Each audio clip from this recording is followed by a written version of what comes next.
Good morning.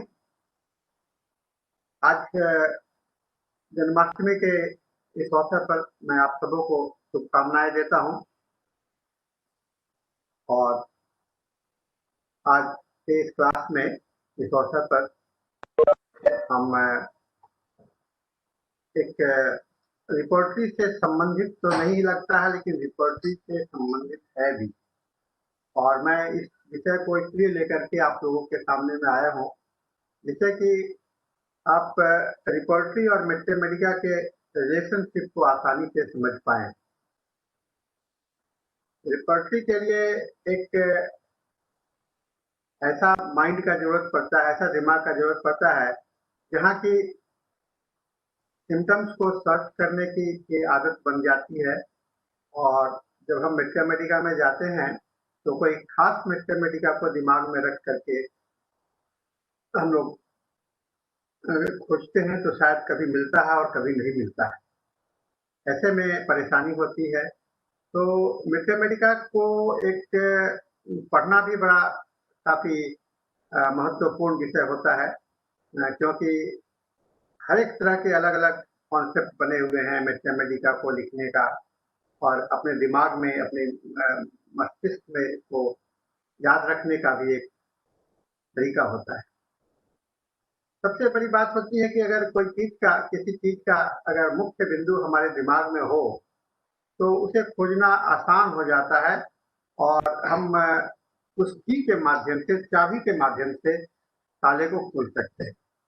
तो और एक ये भी बात होती है कि हर एक ताले के लिए एक अलग चाबी होता है। हमें एक ऐसा चाबी चाहिए जो कि सभी मैथमेटिका को खोल दे। तो इसके लिए हम लोगों ने प्रयास किया। डॉक्टर बोगर ने प्रयास किया, एलेंस ने प्रयास किया, सभी ने प्रयास किया कि एक ऐसा चाबी हो जिससे कि हम लक्षण के विषय में एक संक्षिप्त जानकारी मिल जाए और उसके माध्यम से हम फिर आगे मैथमेटिका में प्रवेश करें। तो एक बहुत अच्छे क्लिनिशियंस के रूप में डॉक्टर बोगर लोगों के सामने में आए और इन्होंने जो मैथमेटिका के विषय में प्रयास किया वह एक बहुत ही महत्वपूर्ण है और इसे सिनॉप्टिक की ऑफ द होम्योपैथिक मैथमेटिका के नाम से जाना जाता है। आज रिपोर्टरी के संदर्भ में इस किताब को पढ़ना इसलिए आवश्यक हो जाता है क्योंकि बोगर ने ही एक कैरेक्टरिस्टिक्स रिपोर्टरी बनाया है जो कि बहुत ही बृहत है और बॉनिफेसंस के रिपोर्टरी को इनलार्ज करके बनाया गया है। बॉनिफेसंस के रिपोर्टरी को थेराप्यूटिक पॉकेट बुक्स को एक्सपैंड करना और एंटीसोरिक रेमेडीज को मिला करके एक्सपैंड करना, एक बृहत बनाना और एक छोटा सा संकलन के रूप में आपके सामने में रखना दो दृष्टिकोण को बताता है। एक दृष्टिकोण की एक बहुत बड़े सागर से खोजना और एक ऐसा कि हाथ में एक छोटे से हाथ में एक ऐसी चाबी हो जो कि खोजा जाए। तो अगर हम सिनॉप्टिक की को रखते हैं, चाबी रखते हैं और रिपोर्टरी रखते हैं तो हम लोगों को खोजने में बहुत ज्यादा प्रॉब्लम नहीं होता है। इसी उद्देश्य को रख करके आज हम लोगों ने सोचा कि आपको सिनॉप्टिक की ऑफ होम्योपैथिक मैथमेटिका के विषय में कुछ हम लोग चर्चा करें। Synoptic of the homeopathic mathematica को डॉक्टर साइरस मैक्सवेल बोगर ने लिखा है। आपको इनके विषय में जानकारी इसलिए होगा क्योंकि बोगर का नाम होम्योपैथी में बहुत ही आदर से लिया जाता है और ये अच्छे क्लिनिशियंस थे। इसके साथ में इनको फिलोसॉफी का अच्छा ज्ञान था और बॉनिफेसंस के संपर्क में ये काफी रहे। तो बोगर, बॉनिफेसंस और हैनीमैन डायरेक्ट का जो इन्फ्लुएंस है आपको इस रिपोर्टरी में, इस मैथमेटिका में दिखाई पड़ेगा। ये 1915 में ये पहला संस्करण इसका निकला, फिर 16 में निकला और 1928 में तीसरा निकला और 1931 में फिर चौथा एडिशन निकला और 1935 में डॉक्टर बैनर्जी कलकत्ता का इसका थोड़ा सा रिवाइज्ड एडिशन भी निकाले। इसका फॉरवर्ड, इस किताब में जो प्लान है उसमें सबसे पहले ऊपर में प्रस्तावना है, फॉरवर्ड है उसके बाद में लिस्ट ऑफ रेमेडीज है, इसके अंदर में कितने दवा है उसका लिस्ट दिया हुआ है। पार्ट 1 में इसका एनालिसिस दिया हुआ है और पार्ट 2 में आपको सिनॉप्सिस है संक्षिप्त में, और पार्ट 3 में 4 अपेंडिक्स हैं और उसके बाद में लिस्ट ऑफ रेमेडीज एंड उसके एब्रिविएशन है। पार्ट 1 को शॉर्ट रिपोर्टरी कहते हैं, इसके 4 सेक्शन हैं, संक्षिप्त रिपोर्टरी कहते हैं, इसलिए मैंने इसको आपको कहा कि देखिए यहाँ पर इसमें 4 सेक्शन है। इसमें द पीरियड ऑफ एग्रीवेशन, कौन कब बढ़ता है, और कंडीशन ऑफ एग्रीवेशन एंड अम्यूलेशन, कैसे घटता बढ़ता है, फिर generality considering the drugs affinity of the entire organism, शरीर के साथ में पूरे दवा का जो संपर्क है, संबंध है, उसको इसके अंदर दिया गया है। और लास्ट में रीजनल रिपोर्टरी मतलब कि ऑर्गेन बेसिस पर रिपोर्टरी बने हुए हैं। ये 4 सेक्शन में यह छोटा सा रिपोर्टरी इसके अंदर में है। उसके बाद में जो construction of repertory, each part is arrange in 2 columns, 2 column में है। Name of the chapter is written on the top of the page in bold capitals, और रूब्रिक्स को जो है सो बोल्ड कैपिटल में लिखा गया है। Sub rubrics are represented in bold roman character letter, और synonyms are given soon after the rubric in bold roman letter with prefix C. यहाँ देखिए मैंने क्रॉस रेफरेंस की बात की गई है, और cross reference are given after the medicine in bold roman letter with prefix com, मैंने कंपेयर, है ना, कंपेयर और सी के माध्यम से ये सिनोनिम्स मतलब कि सी मतलब सिनोनिम्स और कॉम मतलब cross reference. Capital gradation of remedy, capital है, उसके बाद में बोल्ड है और ऑर्डिनरी रोमन है।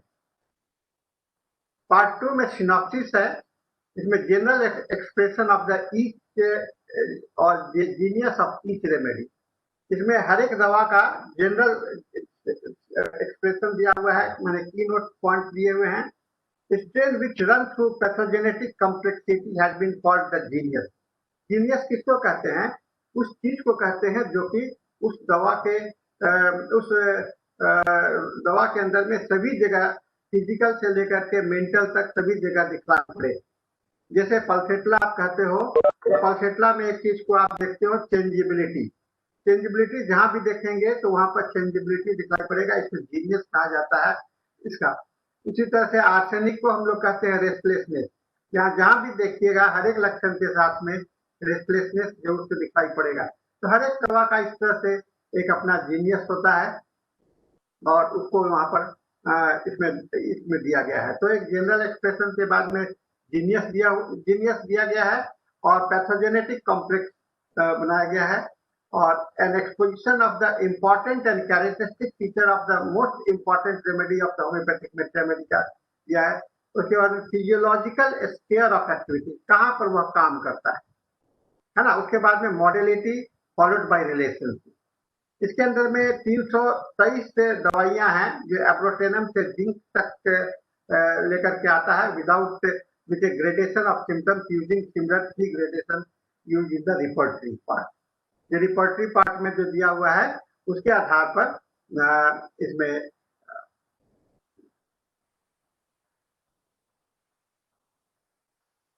ये किया हुआ है, ठीक है। पार्ट 3 में table of the duration of action of remedies है। ये बहुत अच्छा पार्ट है, कौन दवा कितना देरी तक काम करता है। इसमें 127 दवा का नाम दिया में कहा गया है कि 127 दवा जो है तो हर एक सप्ताह में है, और number of weeks mention as superscript 5 week, एक सप्ताह से दिया हुआ है।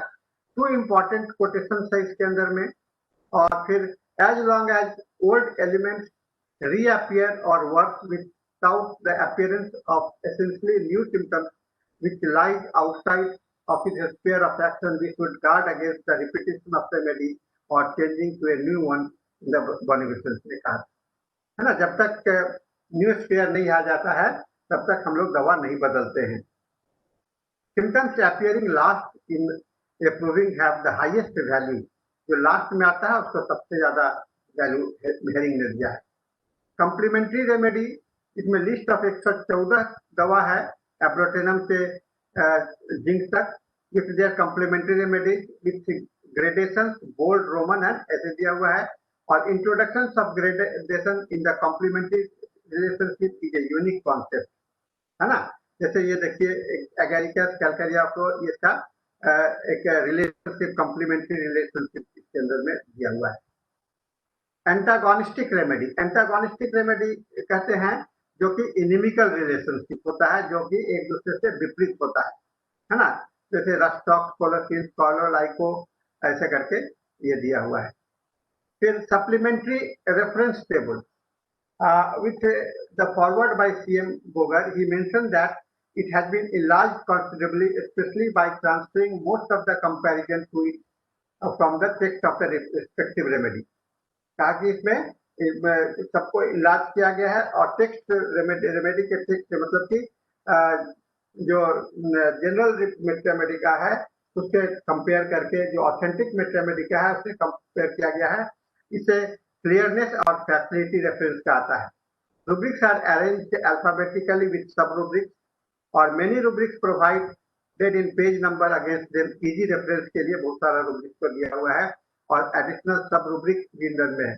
क्लिनिकल कंडीशंस भी इसके साथ में दिए हुए हैं। लिस्ट ऑफ रेमेडीज इसमें है 489 from Abies to Zizia with their abbreviations used in the report. Aim of the book, किताब का उद्देश्य क्या था? It is to simplify and introduce method of finding true curative remedy with greater ease and certainty. Combination of analytic and synoptic method is the best, and to make clear the general expression of genius of each remedy, thereby help to prescribe correctly. The strain which runs through every pathogenetic symptoms complex is called genius. Simillimum खोजने के लिए first step है elicit the evident cause and course of the sickness, things that causes suffer, है ना। उसके बाद में पहला स्टेप है पोजीशन खोजो, दूसरा स्टेप है डिस्कम्फर्ट, उससे कष्ट क्या हो रहा है, मॉडिफायर यानी मॉडलिटी। फिर सेकेंड स्टेप है मेंटल स्टेट को देखना, presence of irritability, sadness, fear, इसको देखना है। थर्ड स्टेप है पेशेंट अपने सेंसेशन को क्या कह रहा है। चौथा स्टेप है फेशियल एक्सप्रेशन को देखिए, behaviour, conduct towards other, nervous excitability and nervous. And fifth step है carefully fitting pathogenetic to the clinical pathologic to clinical symptoms. ठीक है। इसमें फिर एक और भी बहुत अच्छा है, repetition of the general doses benefit. General benefit derive from a single dose lacks the remedy should be repeated in next higher potency instead of looking upon the new symptoms as indicator for some other drugs, or only the most internally rooted dysphagia can, by varying its expression, resist the whole scale of the indicated remedy. Fusion remedy excites little or no reactions. अगर थोड़ा सा या नहीं होता है तो ये faulty selection हो सकता है। Presence of one of the fundamental noise which called either sorinum, इसका जरूरत की आवश्यकता हो सकती है। Scope of Boger synoptic कहाँ है? Synopsis, the whole sphere of the action of the drug is presented in a nutshell, है ना। Modality are given which is helpful for the prescribing, है ना। Repertory में time, conditions, sphere of action of the drugs, कहाँ पर ये काम करता है ये भी आपको दिमाग में रखिएगा, modality दिमाग में रखिएगा और सिनॉप्सिस। जनरल तीन बात को अगर दिमाग में रखते हैं तो रिपोर्टरी जो है तो ये दवा का जो है तो यूटिलिटी, स्पेसिफिसिटी या उसका कहते हैं तो एकदम एग्जैक्ट सिमिलिमम के पास में आप पहुंचने में आसान होता है। फिर कम्प्लीमेंट्री एंड रिलेटेड रेमेडी आपको हम लोगों को जरूरत पड़ता है सेकेंड प्रिस्क्रिप्शन में। कॉन्सेप्ट ऑफ मेट्रामेडिका रिपोर्टरी दोनों रेफरेंस में यहाँ पर आ जाता है। और gradation of symptoms is a synopsis is very valuable. Limitations, इसका सीमा क्या है? लिस्ट ऑफ रेमेडी बहुत कम है, contain less number of nodes, तो इसमें बहुत कम है, और number of related remedy is less, it can not be used systematically, systematic रिपोर्टराइजेशन के रूप में इसको इस्तेमाल नहीं किया जा सकता, जैसे कि हम लोग टेंट से करते हैं, थीसिस से करते हैं, इसी तरह से इसको नहीं किया जा सकता है, छोटा जगह पर किया जा सकता है। Rubrics in each chapter is very less with less number of the medicine, ये भी बहुत सीमा है। हर एक दवा में इतना दवा जो आपको उसमें दिया हुआ है यहाँ पर आपको नहीं मिलेगा। यही इस रिपोर्टरी की खासियत है, आप हम लोगों के इसमें देखना।